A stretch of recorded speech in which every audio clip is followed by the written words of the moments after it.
kita pernah tumbuh besar dengan teknologi dalam hidup kita kan?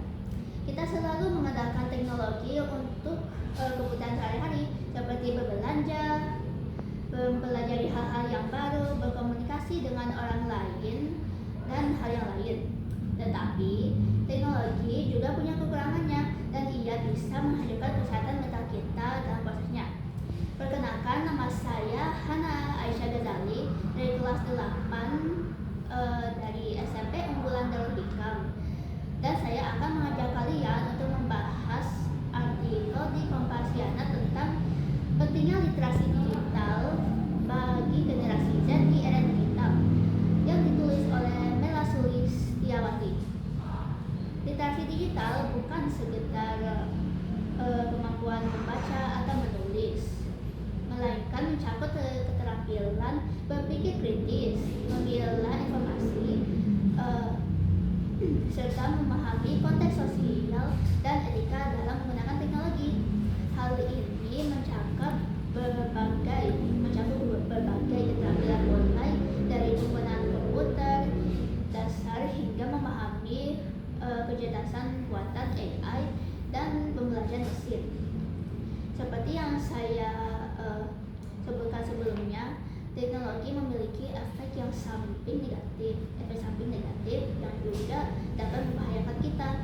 Di internet, kalian bisa melihat banyak informasi yang kaya, orang-orang yang selalu menikmati kehidupan dalam FYP kita. Padahal kebanyakan konten itu palsu atau juga dikertaskan. Salah satu tantangan utama dari era digital adalah banyaknya informasi yang palsu atau juga hoax. Tanpa literasi digital yang memadai, generasi Z rentan terjebak dalam penyebaran hoax, teori konspirasi, atau misinformasi di ranah politik, kesehatan, maupun sosial. Selain itu, generasi Z seringkali kurang memahami pentingnya menjaga privasi dan keamanan digital. Banyak dari mereka yang secara terbuka membagikan data pribadi, lokasi, dan informasi sensitif di media sosial atau platform daring lainnya tanpa menyadari risiko pencurian identitas, peretasan akun, atau juga kejahatan digital lainnya. Penggunaan media sosial oleh generasi Z seringkali tidak disertai dengan pemahaman mendalam tentang etika digital. Dengan cyberbullying, penyebaran ujaran kebencian, dan juga budaya cancel tanpa verifikasi adalah contoh dari rendahnya literasi etika digital. Tanpa pemahaman etis, kebebasan berekspresi di ruangan digital bisa berubah menjadi alat penindasan atau juga penyebaran kebencian. Saat ini kebanyakan predator yang muncul untuk memanipulasi audiens muda dari berbagai platform sosial, terutama platform pesan instan. Hal ini juga dapat merusak kesehatan mental mereka. Penyebabnya adalah karena sebagian besar anak yang mudah tertipu, jarang berhati-hati, dan masih kurangnya perhatian dari orang tua dalam melindungi anaknya. Nah, untuk menghadapi tantangan tersebut, perlu adanya peningkatan literasi digital bagi generasi Z.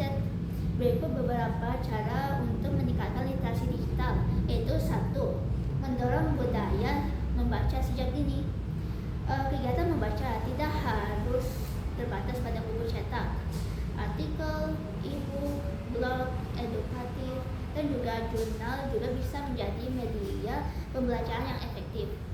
Yang kedua adalah mengintegrasikan literasi digital dalam pendidikan.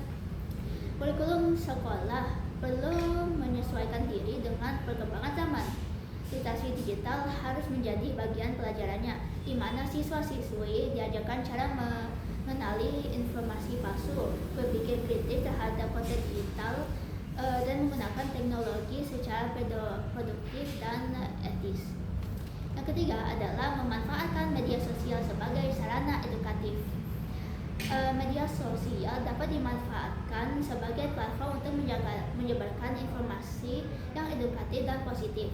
Generasi Z dapat diajak untuk membuat berbagai konten yang bermanfaat seperti video tutorial, artikel informatif, atau juga bisa berdiskusi daring yang membahas topik-topik yang penting.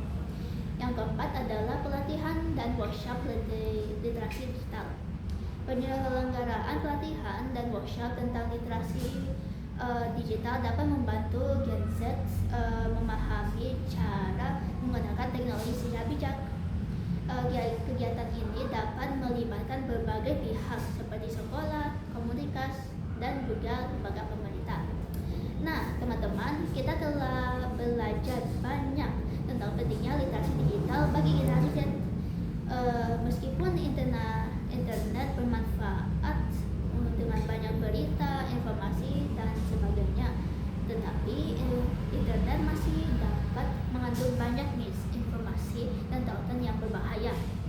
Oleh karena itu, kita harus berhati-hati saat mencoba meneliti sesuatu. Kita juga harus menormalisasikan untuk menjadi teliti ketika menemukan tautan